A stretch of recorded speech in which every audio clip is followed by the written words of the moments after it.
You were never really a child in the way other children were a child. You remember being small. You remember the age on paper. But somewhere inside, there was already someone watching, someone listening to the adults in the room and understanding more than you were supposed to understand.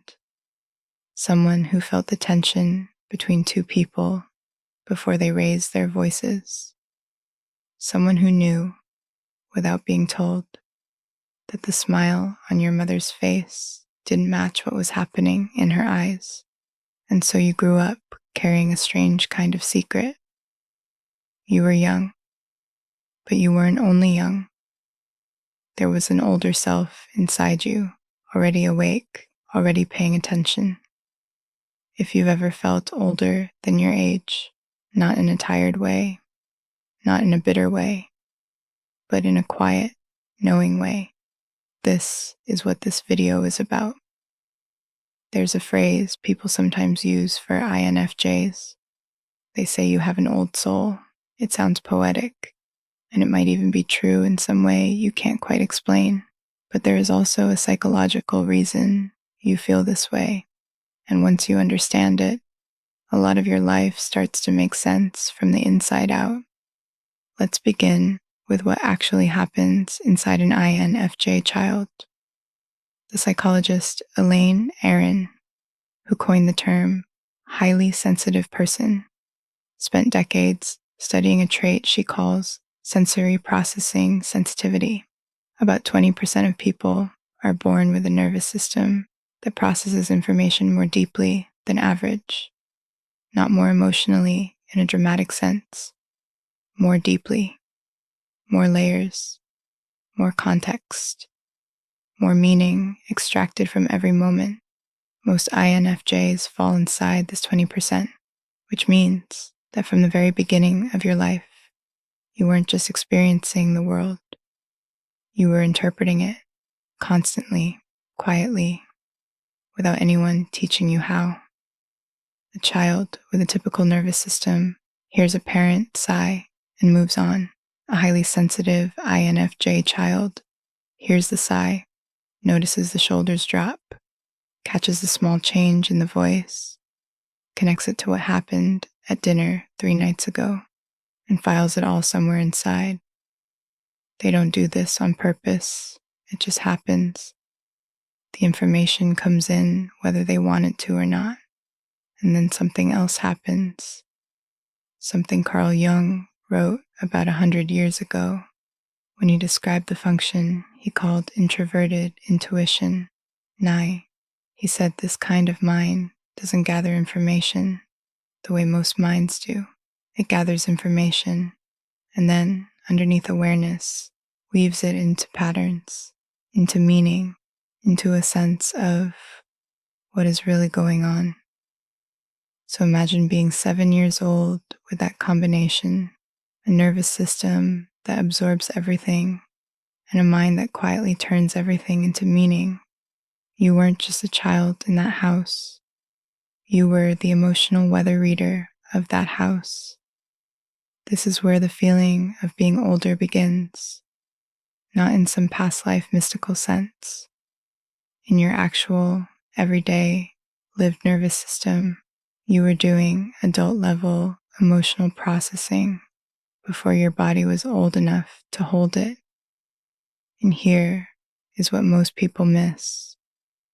When a child does this kind of work, they don't get to be a child in the same way. Something in you had to grow up faster than the rest of you was ready for. You became careful.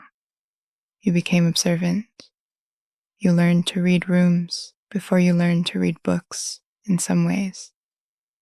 You noticed which questions were safe to ask and which ones would make someone's face change. That is not childhood in the ordinary sense. That is early adulthood in a small body. And no one told you that this was unusual. You thought everyone was doing it.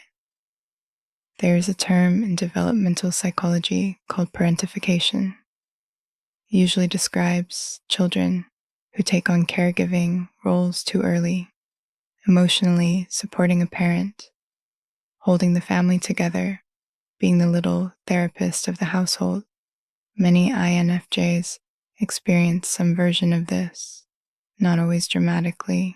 Sometimes it looked like being the good child, the mature one, the one who didn't cause problems, the one adults said was easy to talk to.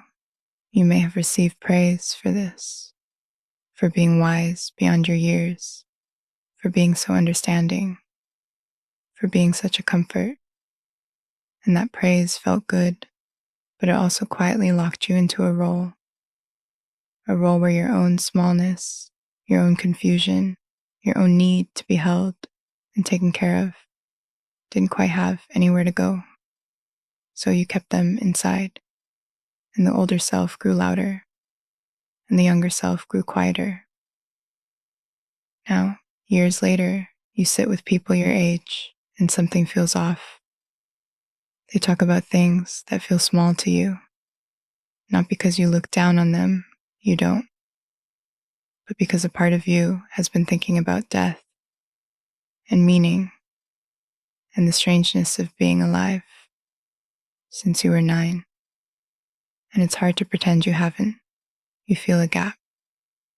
Not always, but often, a gap between where the conversation is and where your inner world lives. This is why some INFJs feel deeply connected to much older people, grandparents, mentors, teachers who took them seriously, because those people were already living in the territory your inner self had been quietly exploring for years. And this is also why you can feel lonely in a room full of people your age who are, by every external measure, your peers. They are your peers in years. They are not always your peers in interior life. I want to say something now, gently, because it matters. The fact that you feel older is not something to be proud of, and it is not something to grieve. It is simply the shape your development took. Your nervous system did what it needed to do. Your intuition organized the world the only way it knew how.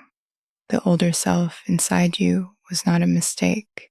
It was a form of protection, a form of intelligence, a way of making sense of a world that was giving you more than a small nervous system was ready to hold. You do not need to become younger now. You do not need to force yourself into lightness that doesn't feel real.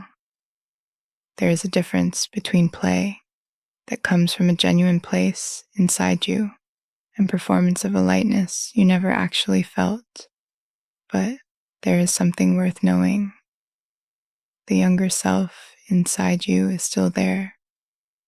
The one who didn't get to be small. The one who watched the room instead of running through it. She is not gone. She's waiting for you to notice her, not to fix her, just to sit beside her, to let her rest, to let her not have to be the wise one, just for a while. Many INFJs find that as they get into their 30s and 40s, something surprising happens. The gap between their inner age and their outer age starts to close, not because they became younger, because the world finally caught up to where they already were.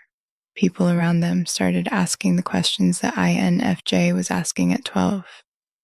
And suddenly, there was more company on the road. If you are not there yet, know that it comes.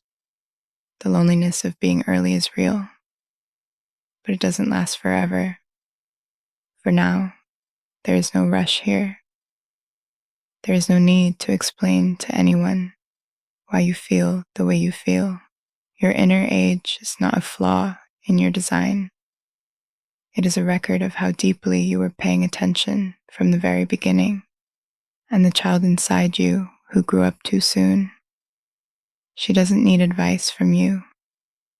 She just needs to be seen. If this resonated with something quiet in you, you can subscribe, not for updates, just so this little corner of the internet stays close. for the evenings when you need it, a quiet place for deep mind.